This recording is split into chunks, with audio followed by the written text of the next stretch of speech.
Bill, and grateful to Lynn for representing me to you and to your church.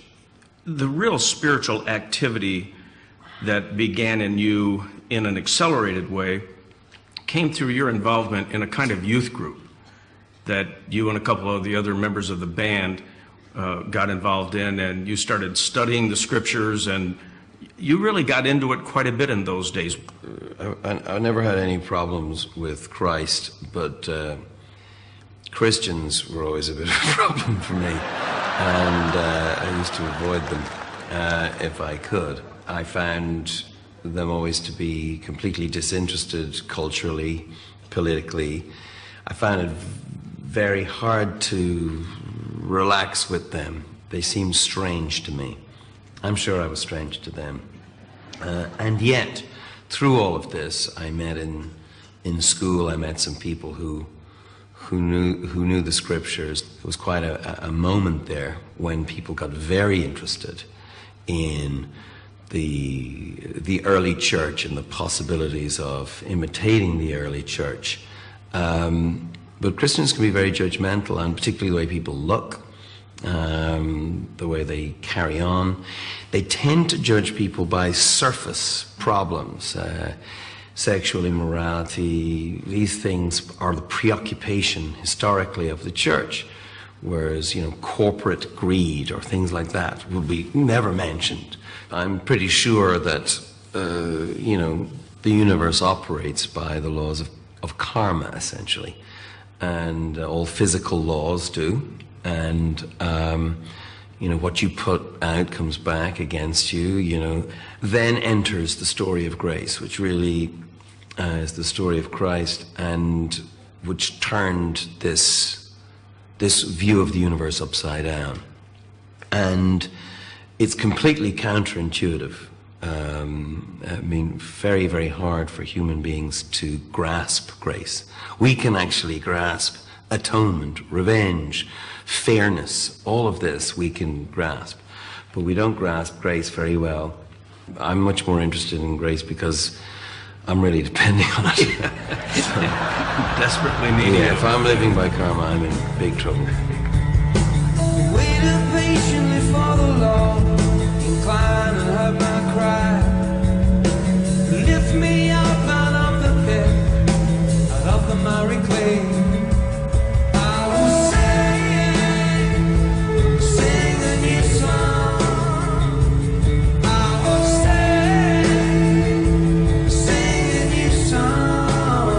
So I grew up very suspicious of Christians, but determined to know more about the life of Christ.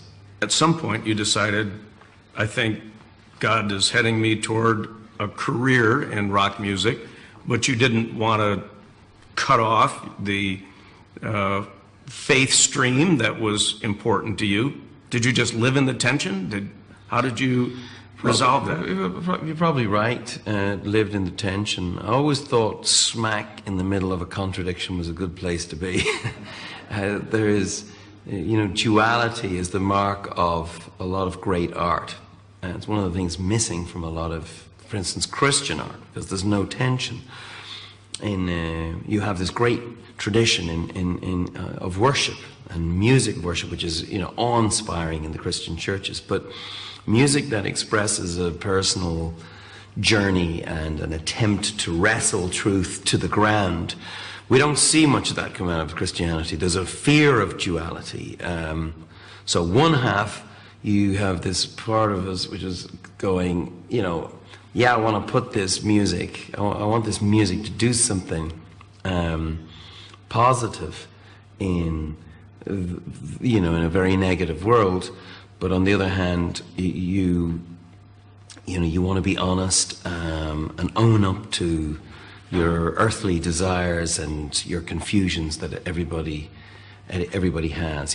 The key that great art has in common with Christianity is that know the truth, and the truth will set you free. I've held on to that very tightly. That's how I start my day as a writer. Because if I start on a lie, and a lie can be being the person that you like to be rather than the person you are. A lot of gospel music for me is lies, because there are people pretending that everything is great, and it doesn't ring true to other people. Now, I accept it's a step of faith. I understand why people, but I don't relate to that. I relate more to the blues. The blues is more like the Psalms of David, you know, where are you when I needed you, you know, call yourself God. I'm interested in that kind of music.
Some of us, even believers, are confounded by the fact that some of our prayers feel unanswered.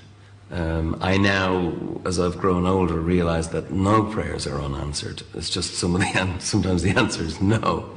And I've learned to intuit through reading the scriptures and other ways, you know, what's on God's mind. One time, I think it was in an interview, you were arguing the point that you could either believe in Jesus Christ as the Son of God, or you'd have to call him a nutcase, but to just say that he was a good man doesn't work.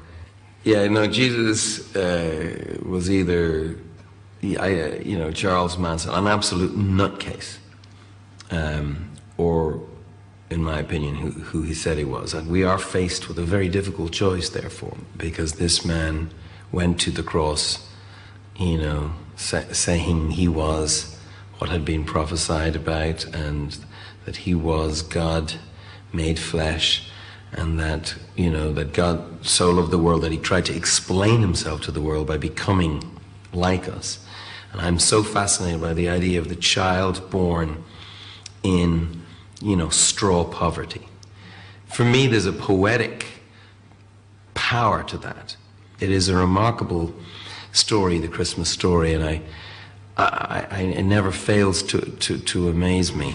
Let's talk about something that happened to you in 1985. I mean, you were already on, well en route to becoming, you know, one of the most famous musicians in the world, and you took time out, you and your wife, and you went to Ethiopia with World Vision, as I recall.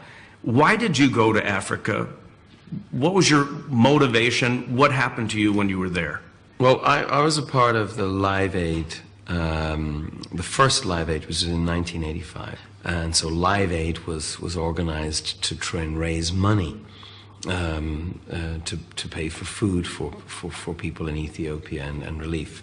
So this really rang every bell inside my head, and as a result, myself and my very young wife went off to Ethiopia, and we worked there for a while in an orphanage, just under the wire, no cameras, just to try and figure out what was happening. This was a different kind of poverty. This was people of great dignity, reduced to begging for food. And Ethiopians are very royal people. I mean, they're extraordinary looking, and a striking group. And to see them with their heads shaved inside the camp or outside the camp, to see them queuing up to stay alive, was something I was never going to forget. Women carrying 3 children, you know, older people had been left behind on the journey, and I asked the question that I'm sure so many people asked, which is, how could this be that in a world of plenty, people could be let starve to death? And of course, as you grow up, you think, well, you know, that's just the way of the world. Well, yes, it is. That is the way of the world. But it is not the way the world has to be. And if that is the way of the world, we have to overthrow the way of the world. Okay, so when you came back from that trip in 1985, how did that next era, let's say from 1985 to 1995, did that just stay dormant in you? Did it grow? How did it take manifestation in your life from that point forward? Well, if I'm honest, and I'm trying to be, I probably try to put it out of my head. Yeah. I remember saying to Ali on the way back, we will never forget this. And I remember her looking to me and going, you know we will, because that's, to carry this with you is every day is you know, it's too much. But we were both clear that at some point we would be called upon to revisit these questions that in truth were probably too big for our young minds. So around about, you know, end of the middle of the 90s, about 98, I was ready to receive a phone call, which I did, from Jamie Drummond, who now runs Data. He explained to me that though Live Aid had raised $250 million or something like that, and for all our efforts, Africa was spending or returning in debt service payments to us in the West about $250 million a month. And I was completely confounded by this. I found it very difficult to accept. I said, they're paying us more than we're giving them. And so I started to study the economics of it. And I said, well, I thought, well, this is nothing to do with charity. This is a justice issue. And I became involved in the Jubilee movement, which was a very important movement in the late 90s, the debt cancellation movement, based on a scriptural idea. Redemption. Redemption is an economic term. We forget this. Sometime around that time, year 2000, from what I could tell, you shifted into a whole nother gear. It seemed like you had 2 full-time vocations. I mean, you were doing the rock music